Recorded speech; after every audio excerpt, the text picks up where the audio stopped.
thought death had cured me of my appetite, but damn if I can't stop thinking about the smell of Tyr stew. Awakened a fair few culinary cravings, did. Black pudding, haggis and neeps, oh! Porridge and honey. What about you, brother? Any pre-Fimble winter foods you're aching for? Olives. The hell's an olive?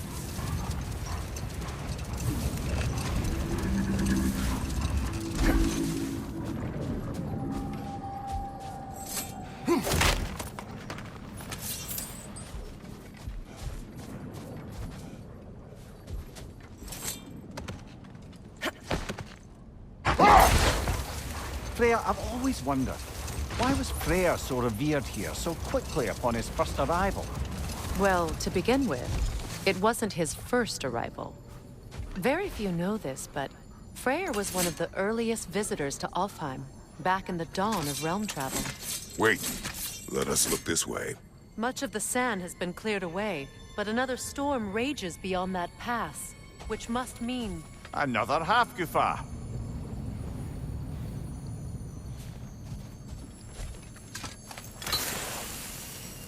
Odd. It looks as though the Light Elves sealed off this section of the Barrens. Why? Luckily for us, a very considerate goddess has enhanced our magic chisel, and we can unseal it. My, that is lucky. The Forbidden Sands lay beyond. Contested territory, according to Bela, and another storm to endure.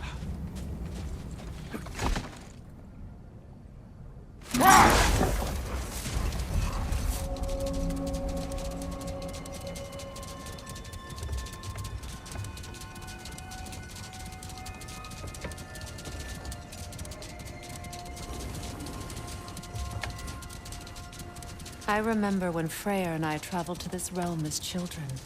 The desert was healthy and full of life back then.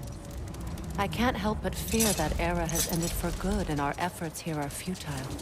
It's a fair concern. Healing this land will take more than a pair of singing Hafgufa. But I have to believe, in the long run, we're doing right by Alfheim.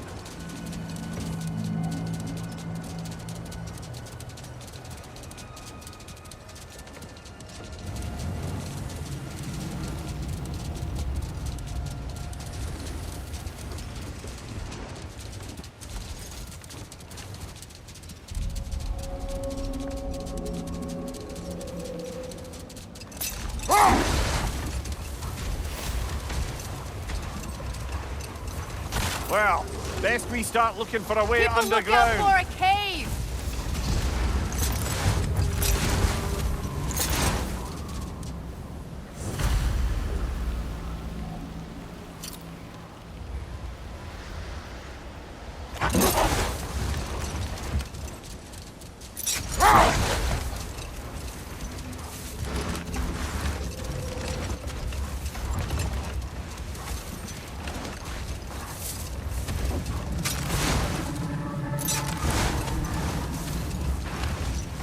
I see an entrance!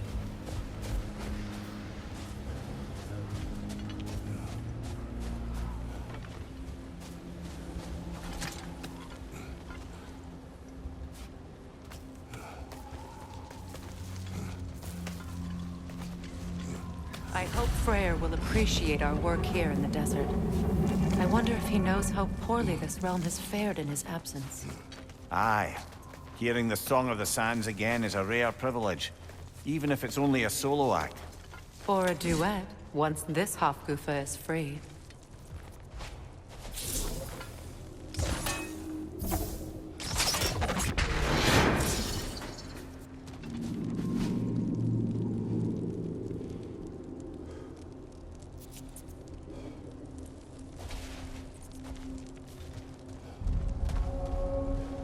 This architecture. It is not of the Dark Elves. An abandoned ancient settlement, by the looks of it. Built long before the Lightwell's creation. More hives there as well. I'd say we're on the right track then.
What kind of hive material is sensitive to sound? How odd.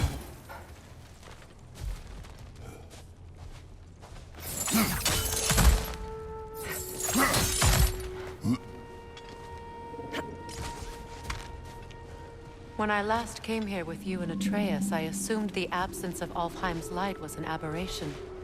I didn't realize it was covered by hive matter. Aye, and as far as the Dark Elves are concerned, it's that light column in the center of the temple that's the aberration. Just look at how old some of these surfaces are. Far older than the light well, or even our trapped Halfgiffer for that matter. That's quite the empathetic perspective, Mimir.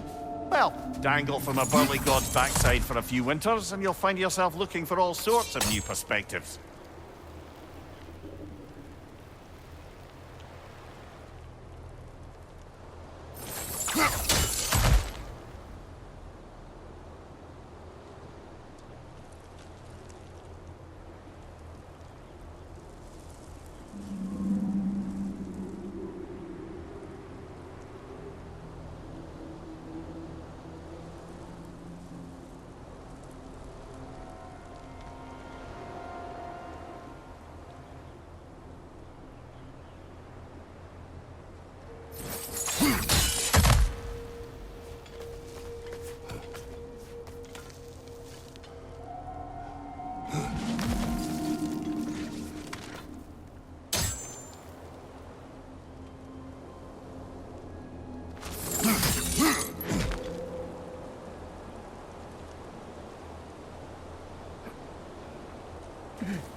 More hive, but denser.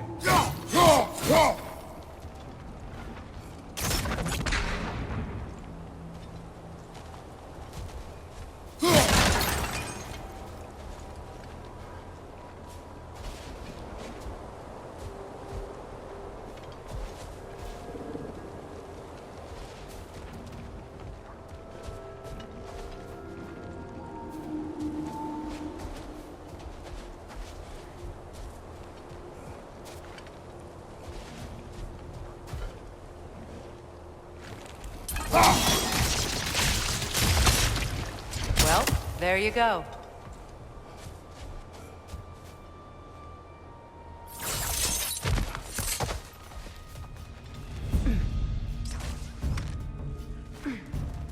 Enemies to your left!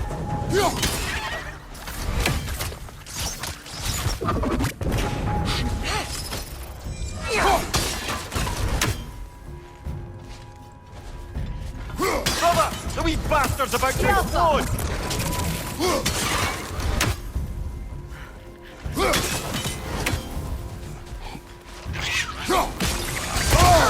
Enemies to your left!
back!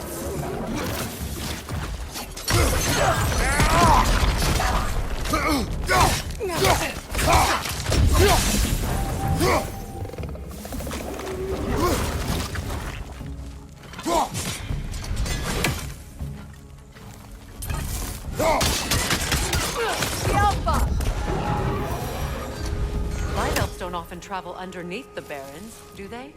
Territory changes hands often in Alfheim. Or so it appears. Big Deer did mention that these ruins have historical significance for the Light Elves. I assume they're only here to keep intruders out. At least they tried.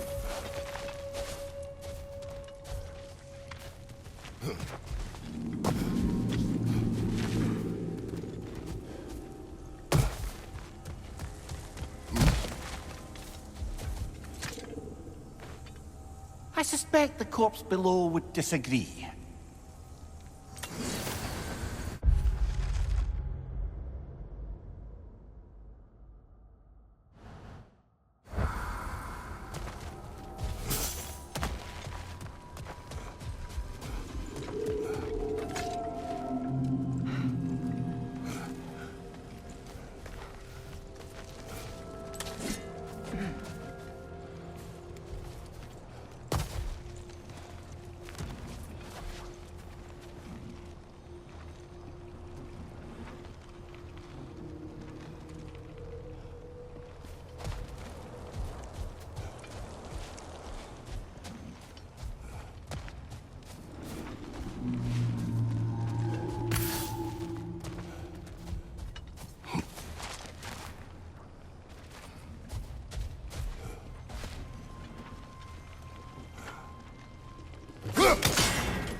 Good eye.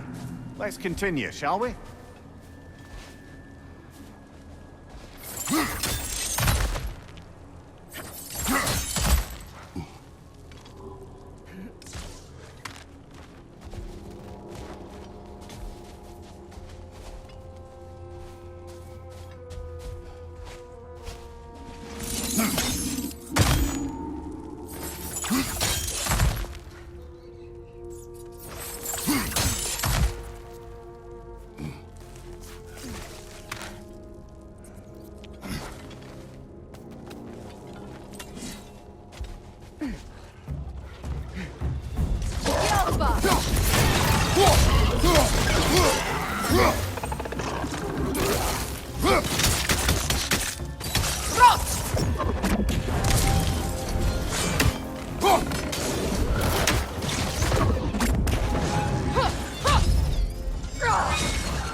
I hope freeing these hawk goofas will allow them to breed again. It was a dazzling display once. The skies of Alfheim filled with their song. I imagine it's the lack of fresh light that's caused this pair to grow abnormally large. No use in having babies if there's nothing for them to feed on. Trying to protect their children from a harsh world. I can relate.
I wonder if these two comprehend the choice they face. What choice do you speak of? The life cycle of the Hakutha. In order to breed, they must pass on their light to their children. And without light, they will die. I suppose that's all any of us can hope for in the end. That our death has purpose. That we can live on through our children. Given another chance, I know what choice I would take.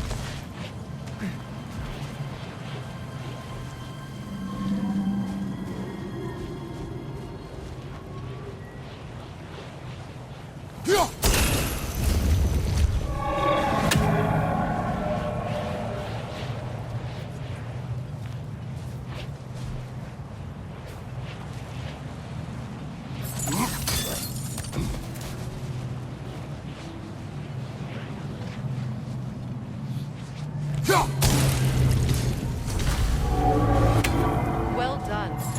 Time to set it loose. Aye, back to the surface then.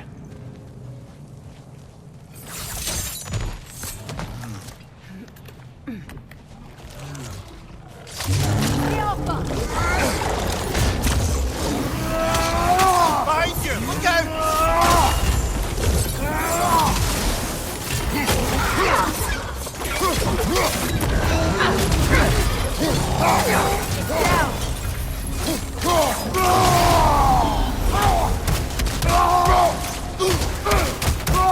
Behind you, brother!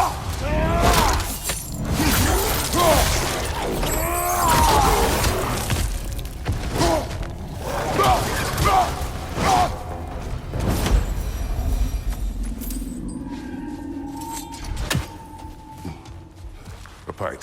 Used in many of Freyr's blessings, I imagine.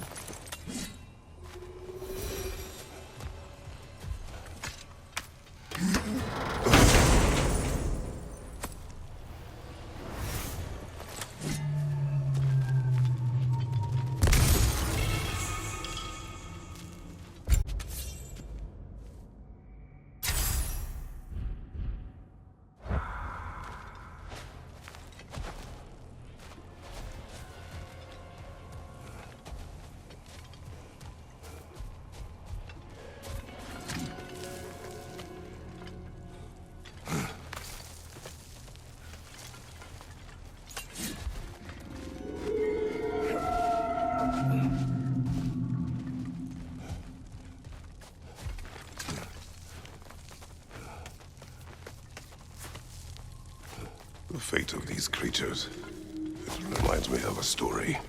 Does it? There once was a blacksmith whose king commanded him to construct a box that could contain all the evils of the world. But no metal could hold such power. So the blacksmith used the flame of... Kratos, is this a story meant to ease my grief? Perhaps it is just a story. A way to pass the time. I appreciate the sentiment, but... well, your stories... What about my stories? I wouldn't exactly call them a comfort. Fair. Mimir is a better storyteller. Now, don't sell yourself short, brother. You've come a long way from the days of laconic fables. It's okay. Finish your story, Kratos. The blacksmith's daughter was the key to unlocking the box. He died trying to protect her from those who would open it. Well, at least story.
Enemy, left flank!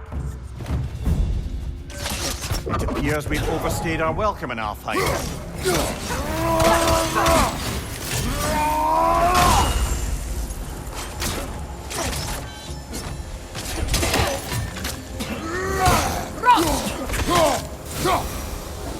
Time to end this storm.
If my stories are of no comfort, take solace in knowing you did what you thought was best for your son's safety.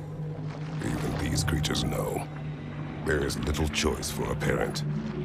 You are not alone. I'm not, am I? And now neither are they.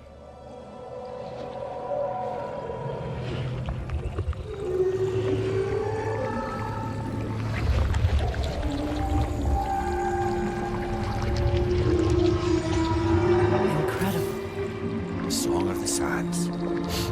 Well, didn't know I could get misty. It's beautiful.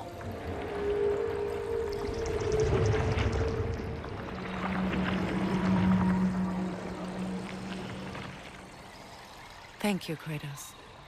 This land sings once more. We've done good here.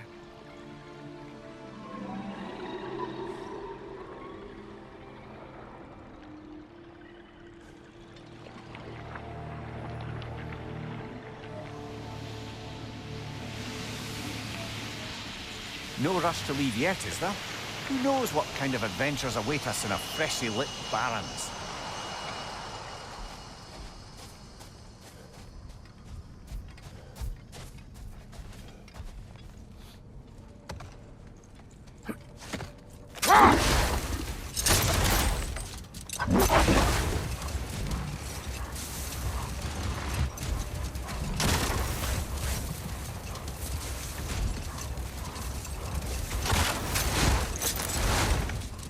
I must say, I think we make a good team.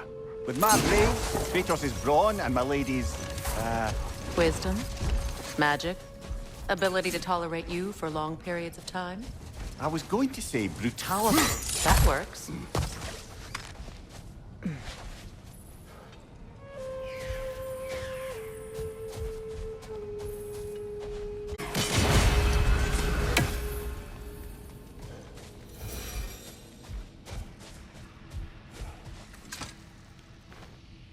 Another sleeping troll, courtesy of the dwarves.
Freya, here.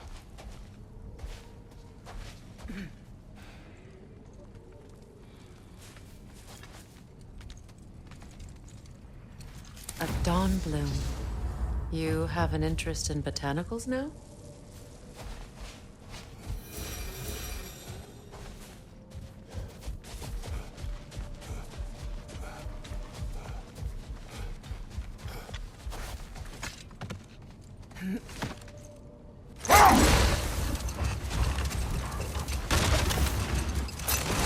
Freya, earlier you mentioned that Freyr was one of Alfheim's first visitors. Care to elaborate? I wasn't in these lands at the dawn of realm travel. Well, we believed for a long time that all the giants had died in the flood, until one of them appeared in Vanaheim. Her name was Gurth, and she came offering to teach us the secrets of traveling between realms using Bifrost light. Freyr became immediately infatuated with her. He always yearned to wander, and along came someone who could truly show him how. So, wander they did, exploring the world tree from root to branch. But one day, it came time for Gurth to wander away. Freyr was heartbroken, and resolved himself to perform some great feat to win her back. He set his aim on the grandest of gestures. He intended to be the first to find the elusive source of Bifrost light. And he succeeded, although quite by accident. Freyr believed he navigated best while fortified by a potent blend of Vanir herbs. When he wandered, he wandered. And he managed to wander from the World Tree directly into the Lake of Souls. The elves have never seen anybody come out of the lake before, so it got some attention. Oh, that is bloody hilarious. I don't know whether he worked his charms at that point or they just assumed him to be a great deity. But of course, he hadn't made this journey in search of responsibility, so he didn't stick around long. Still, the legend of his manifestation was passed along through the ages. It even endured after the Great Division, remembered by Light and Dark Elf alike. So when at last he returned, he was uniquely situated to gain the trust of both sides and help to create a truce. The problem was, both sides trusted only him, so the peace could only last as long as he stayed around to keep it. And with the long war dragging on without an end in sight, I suppose making any kind of peace was an irresistible notion for him, even if it meant having to rule.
A light elf statue in the desert.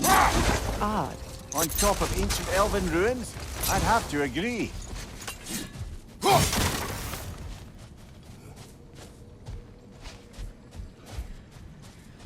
What is that? A phantom! Move magic! Aim for the runic core! Bloody hell, look at that thing!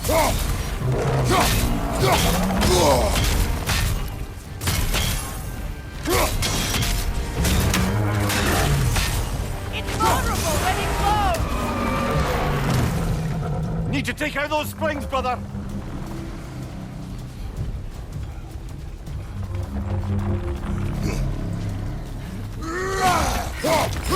That's it! Attack!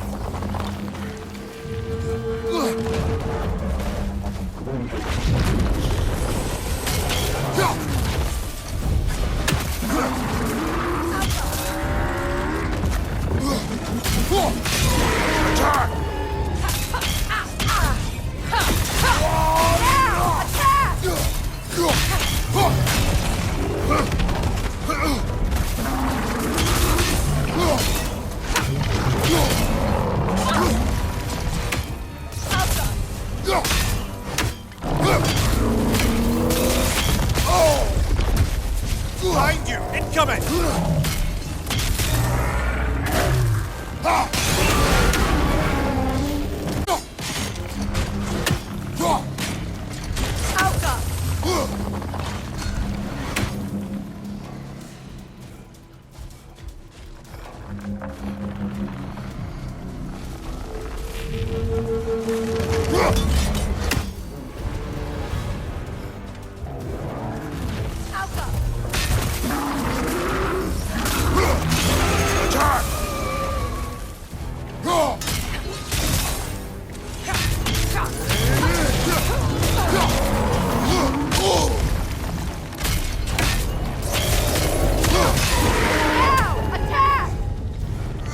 Close in!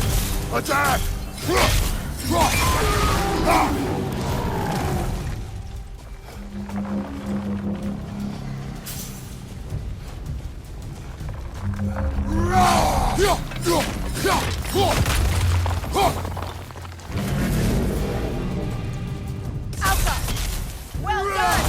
Two more strikes!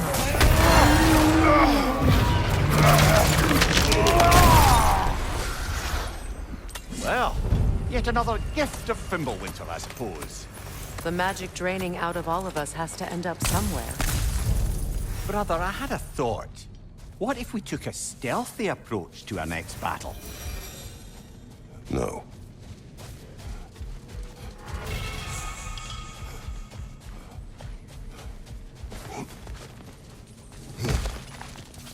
Ah, another of Kvasir's poems.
Come on!